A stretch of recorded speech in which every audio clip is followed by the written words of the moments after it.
इनका हिसाब है ना, इन्होंने यूलियन नागलसमैन को मना नहीं करा है, यूलियन नागलसमैन ने इनको बोली होगी ले पकड़ अपने 30 मिलियन, मैं चला। है what's up guys, it's your boy Swaggy signing in. और पिछले 24 घंटे में कुछ ज्यादा ही इंटरेस्टिंग चीजें हो गई हैं गाइस। फुटबॉल वर्ल्ड इधर से उधर हो गया। खैर हम धीरे धीरे एक एक करके सब चीजों को नापेंगे, तो आते सीधा मुद्दे पे।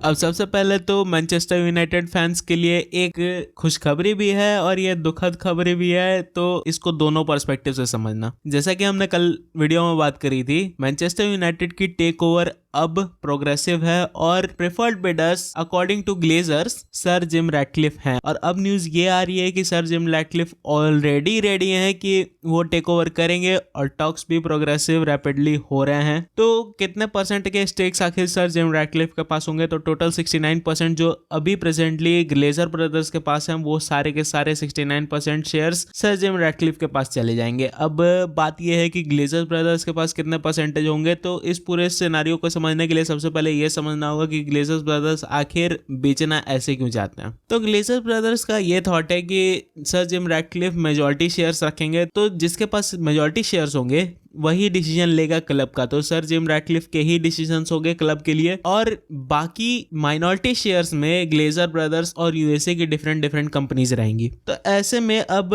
सबसे बड़ी क्वेश्चन ये है कि सर जिम रैटक्लिफ का फ्यूचर क्या है इस क्लब में, क्योंकि उन्होंने आश्वासन दिया है कि वो क्लब के लिए सोचेंगे। मैनचेस्टर यूनाइटेड के लिए एक नया स्टेडियम डिजाइन करेंगे और बहुत सारे प्लेयर्स उन्होंने पहले से ही मार्क करके रखे हुए हैं जो मैनचेस्टर यूनाइटेड के लिए आएंगे। अब ये हमें लेकर आता है अपने आज के सेकंड पार्ट पर, जो कि कल बहुत ज्यादा न्यूज में फैली हुई थी। एंड सबसे पहले प्लेयर जिन पर नजर है मैनचेस्टर यूनाइटेड की, वो है अहमद डियालो, जिनको इन्होंने लोन पर दे रखा है। वो हो सकता है तुम्हें इस सीजन वापस देखने को मिले, क्योंकि एरिक टेन हैग ने यह बात बोली है कि अहमद डियालो के फ्यूचर मैनचेस्टर यूनाइटेड में है एंड वो करेंटली कॉन्स्टेंटली उनको स्काउट कर रहे हैं। अब ऐसे में बात गोलकीपर्स की भी आती है, तो 2 गोलकीपर्स अभी प्रेजेंटली रडार पर है मैनचेस्टर यूनाइटेड के। पहले हैं बार्ड वर्ब्रुगन आंडरलेक्ट के, जिनके बारे में हमने कल बात करी थी वीडियो में, और दूसरे जो टारगेट जो प्रेजेंटली फ्रेशली आए हैं इस लिस्ट में, वो है एमिलियानो मार्टिनेज। अब मुझे पता है तुम अपनी चूड़ी तोड़ोगे यह बात सुनकर, लेकिन पहले पूरी बात सुनो। एमिलियानो मार्टिनेज अभी करेंटली लिस्ट में टॉप पर हैं टू चेंज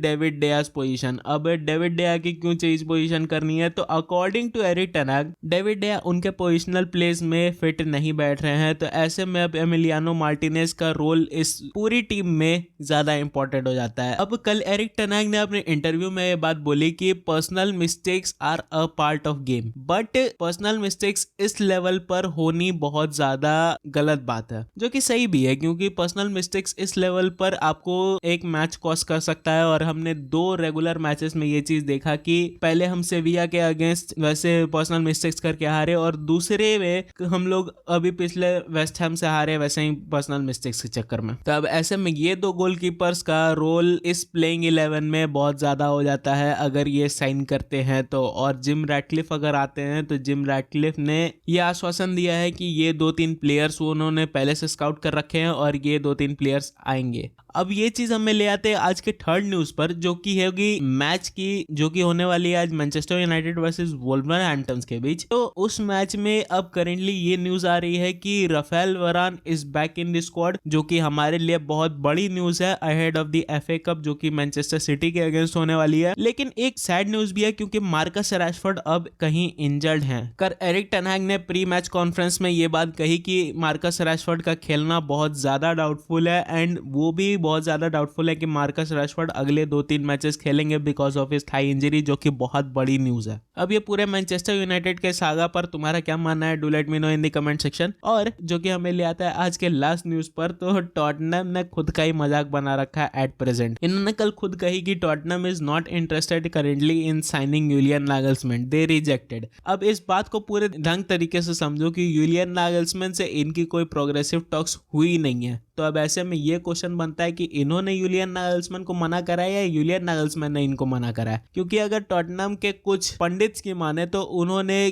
कोई भी प्रोग्रेसिव टॉक्स की रिपोर्ट नहीं दी है यूलियन नागलसमैन से। एंड कुछ इंटरनल रिपोर्ट्स ये बता रही हैं कि यूलियन नागलसमैन को अभी और ज़्यादा टाइम चाहिए बायर्न से। जब उन्होंने डिपार्ट किया उसके बाद उन्हें और ज़्यादा टाइम चाहिए किसी भी टीम को साइन करने के लिए। अब एक और चीज़ यहाँ पे जो उठ के आ रही है वो है यूलियन नागलसमैन अगर टॉटनहम के लिए साइन करते तो उनको चाहिए था एक नया स्पोर्टिंग डायरेक्टर। अब जो प्रेजेंट स्पोर्टिंग डायरेक्टर टॉटनहम के हैं वो है फाबियो पारातीची, और यूलियन नागलसमैन चाहते थे कि फाबियो पारातीची अपने पोजीशन को डिस्कार्ड करें और नया स्पोर्टिंग डायरेक्टर लेकर आए टॉटनहम सिर्फ और सिर्फ उनके साइनिंग के लिए। अब ये चीज़ कितनी सच है कितनी गलत है ये अभी तक रिपोर्ट्स में पक्के पुख्ता नहीं हुई है, बट ये कुछ इंटरनल सोर्सेस से अभी न्यूज़ आ रही है। तो इस पर तुम्हारा पूरा क्या मानना है? Do let me know in the comment section. और आज के लिए बस इतना ही। होप ये वीडियो तुम्हें अच्छा लगा होगा। अच्छा लगा हो तो वीडियो को लाइक कर देना, चैनल को सब्सक्राइब कर देना। मैं मिलता हूँ तुमसे किसी और दिन किसी और नए टॉपिक पर। It's your boy Swaggy signing out.